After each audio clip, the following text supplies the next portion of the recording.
welcome back to Twin Cities Live. You know, we all want to be the healthiest versions of ourselves, right? I mean, this is the idea. Spring is a good time to reset those healthy habits. Some might argue that, like, we should toss the New Year's resolutions out the window and focus on really making changes in the spring. I agree. So here with some simple suggestions, we have Chief Medical Officer of UnitedHealthcare of Minnesota, Dr. Abbie Miller. Thank you for joining us. And let's just start there. Do you actually see a difference in the way people's behavior is when it comes to health and wellness in the springtime versus maybe January 1? So first of all, thanks for having me back. I'm excited to be here again. And you know, I think yes. I mean, I think about it this way. How do you feel when we think about January 1st and everybody's like, oh, it's New Year's, but then we kind of go into the doldrums of the dark winter, and it's February and March, and we fall off the wagon of those New Year's resolutions. So now that the weather's warming up, we're seeing more sunshine, things are green, we kind of get this idea of, you know, I think I want to do something different and get healthy. I think you're totally right. That motivation to move, it's sort of, you like feel it in your body a little bit more at this time of year. And we'll get to movement in a minute, but having a relationship with a primary care provider, this is something that is important to talk about because I think a lot of folks struggle with it. So how do you do it? And how do you know if a doctor is right for you? Because, you know, not all doctors and patients are going to be like this together.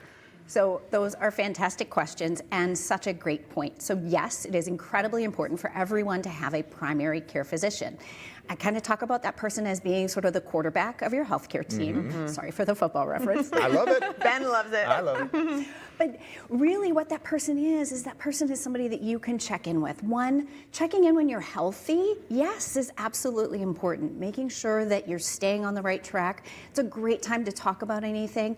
Or even do some of those preventive screenings to make sure that we're watching and making sure that you're healthy, making sure that, you know, if there is something developing, we're able to get a hold of it and treat it sooner rather than later. So it's incredibly important. And frankly, unfortunately, we know a lot of young people don't have primary care physicians. We see some of the, some Gen Z and some of the younger millennials, they really don't have those primary care doctors. So again, for all of you out there, if you know somebody in that age range, you know, making sure that they have that primary care doctor relationship. As a doctor, I mean, doesn't it help you to treat patients if you have the context of their health history versus just like reading it on a chart? I know is helpful, and that's obviously going to be very, very important, but knowing that person makes a difference. It makes such a huge difference, knowing that person, knowing your health history, and frankly, how frustrating is it when you go and see a doctor and you have to tell your story over and over again? So that's just another argument for why it's so important to have that primary doctor who knows you. And as patients, we're going to open up more with the people that we trust more, and we've built relationships. So the whole thing's going to work pretty well together. So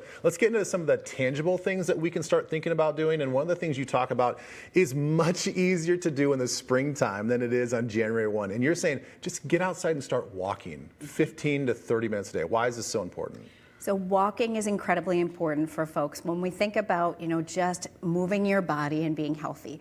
No, you don't have to, you know, run a marathon. You don't have to do a 5K even. Just walking.